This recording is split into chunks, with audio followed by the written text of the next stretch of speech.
Andrew Samaradi, and I'm here to present a new theory on ethics. It's my own theory, so that's why I'm presenting it.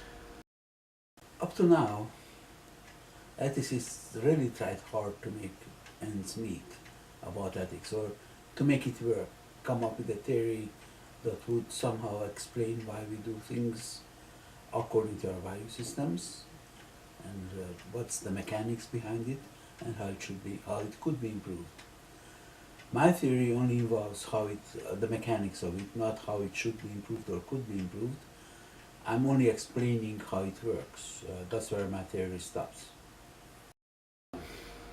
The theory relies on the fact that there are two types of ethics, basically. There is inborn ethics, which I call scruples, and there is acquired ethics, which I call social ethics.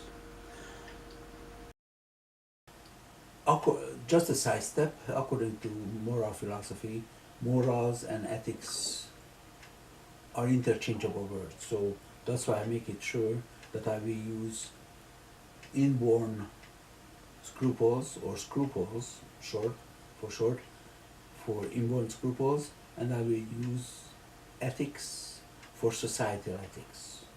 The two are totally different. Ethics and morals, or scruples rather, sorry. Scruples are, I think, scruples are an inborn trait.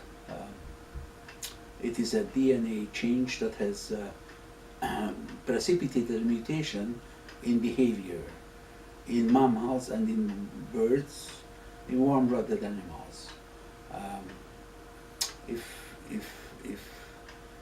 a cat's nest is on fire in a house or something, and she has little kittens in there, or a dog has puppies, they will risk their life going to that fire to save their puppies or kittens. If your house is burning and you're outside and you know your family is inside asleep, you would go into that fire. You wouldn't think twice. You just go in and rescue your family. There's no thinking involved there. Where's my hair? I haven't checked my hair, sorry. So anyway, you just do it. What if you don't do it? What if you are outside the house, it's burning, and you are tied to a chair, or you are out of the country, or there's a war in your country and you can't rescue your people? There's persecution against your people in a country where they are systematically killed because they are your kind of people and you belong to the kind of people who are killed systematically. What if your family gets killed that way? You have a heavy burden. You have a burden that is heavy, it's called guilt, and that is the basis for scruples. If you obey nature's command, you feel satisfied, you feel better. If you don't obey nature's command, you feel guilty, and guilt can cause all kinds of health problems, psychological or otherwise. Now, how do societal ethics come in? Scruples are a transferable transferable mechanism. Let's call it mechanism, not skill. It's a transferable mechanism, and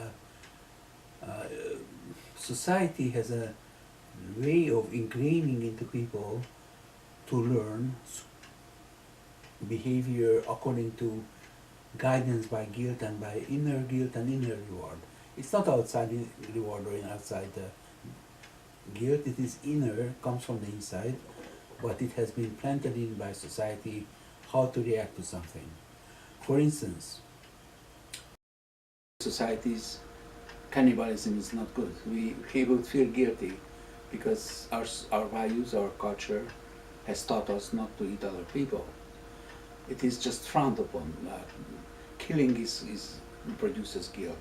Theft produces guilt. Lying produces guilt.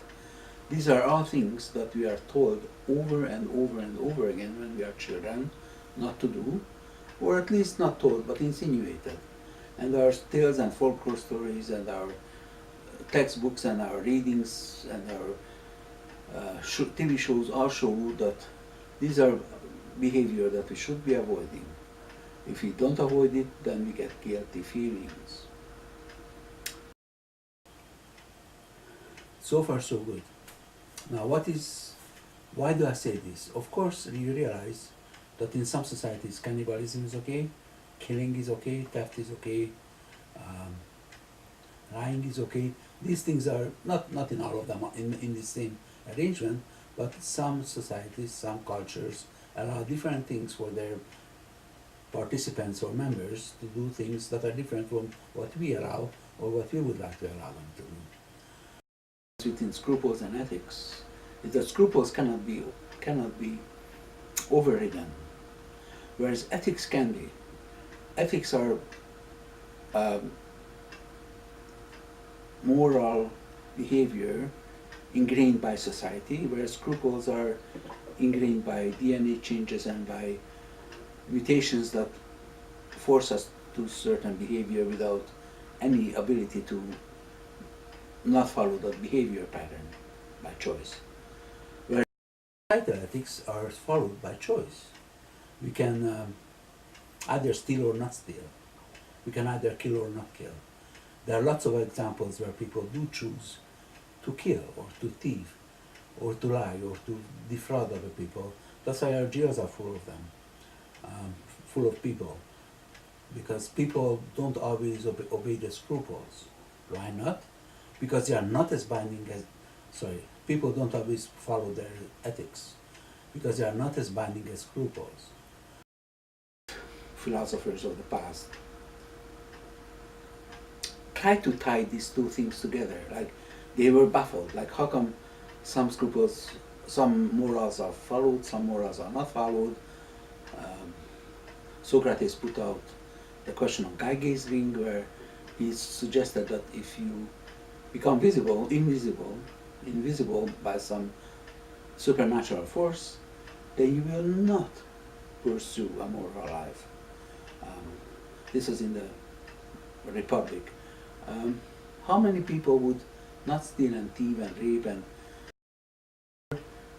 once they have the motivation if they are totally undetectable?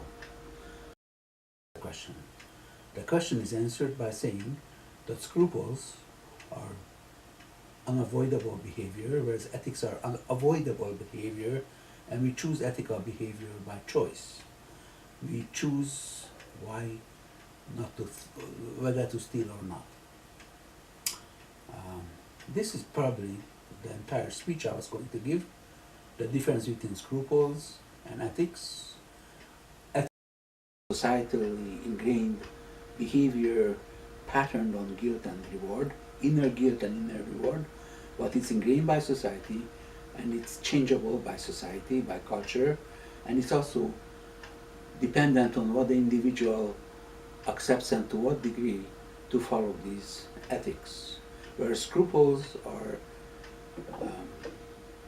have been commanded to us, behavior pattern commanded to us that we cannot resist because of inner DNA